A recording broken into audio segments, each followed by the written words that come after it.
ауданының мамандандырылған Дарын мектеп-интернаты коммуналдық мемлекеттік мекемесінің 8 сынып оқушылары Сазан Елдос, Наурызақ Жанәулет, жетекшісі математика пәні мұғалімі Алиманов Олжас Редбаевич. Тақырып: Түркістан облысындағы қоқысты қайта өңдеу өнеркәсібі. Жұмыстың өзектілігі заман дамуына байланысты қоқыс қалдықтарының көбейгені сөзсіз. Ал бұл жағдай табиғатқа үлкен зиян алып келуде. Облысымызда да осындай мәселелер бар. Біз табиғатты қоқыс қалдықтарынан тазарту шараларын және оларды өңдейтін өнеркәсіп жобасын ұсынып отырмыз. Ал бұл қазірде өзекті мәселелердің бірі. Зерттеудің мақсаты: қоршаған ортаның қатты тұрмыстық қалдықтармен ластануын, қалдықтарды қайта өңдеу және жою жолдарын талдау негізінде оқып зерттеу.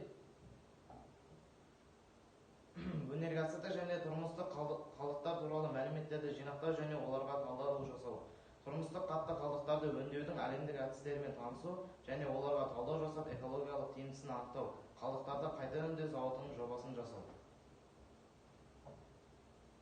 Адамзат баласы заманның дамуына байланысты түрлі тұрмыстық қалдықтарының түрлері көбейе бастады. Соған байланысты табиғатта белгілі дәрежеде зиян келтіру, жапа шектірумен қабаттасып отыратынын бүгінде әркім біледі.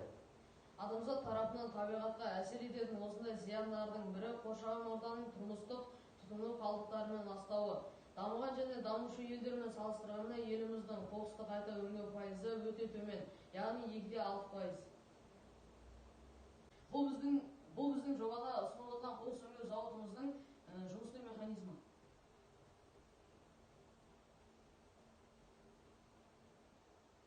Яғни қоқыс тасушы көліктер мұнда келіп қоқыс төгеді.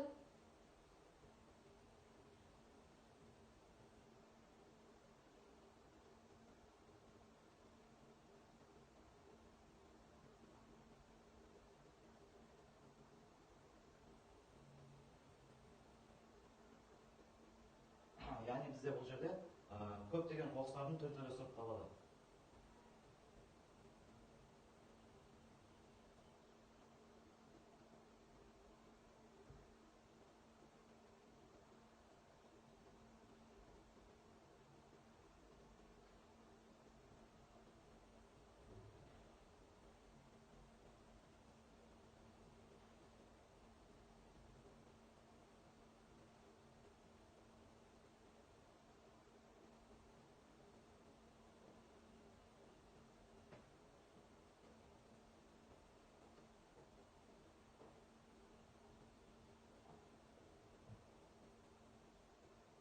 Яғни бұл жерде тек механика емес, адам қолымен де жұмыс істейді.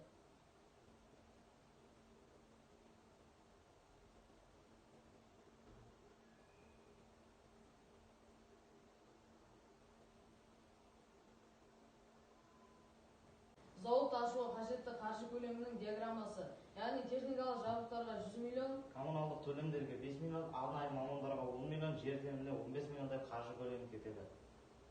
Қорытынды: біз өз зерттеу жұмысымызда осы салада пайдаланатын ұғым түсініктердің мәнін ашып, өзектілігін дәлелдедік. Тұрмыстық қалдықтар бүкіл әлемдік ең негізгі проблемалардың бірі. Жыл сайын қалдықтардың саны өсуде, олардың құрамы күрделенеді, сондықтан олардың ұлытуы артады. Бірақ бұл ең басты мәселе емес. Басты мәселе қалдықтарды орналастыру болып саналады. Нәтижесінде бүкіл әлемде қалдықтарды орналастыру сұрағы туындады.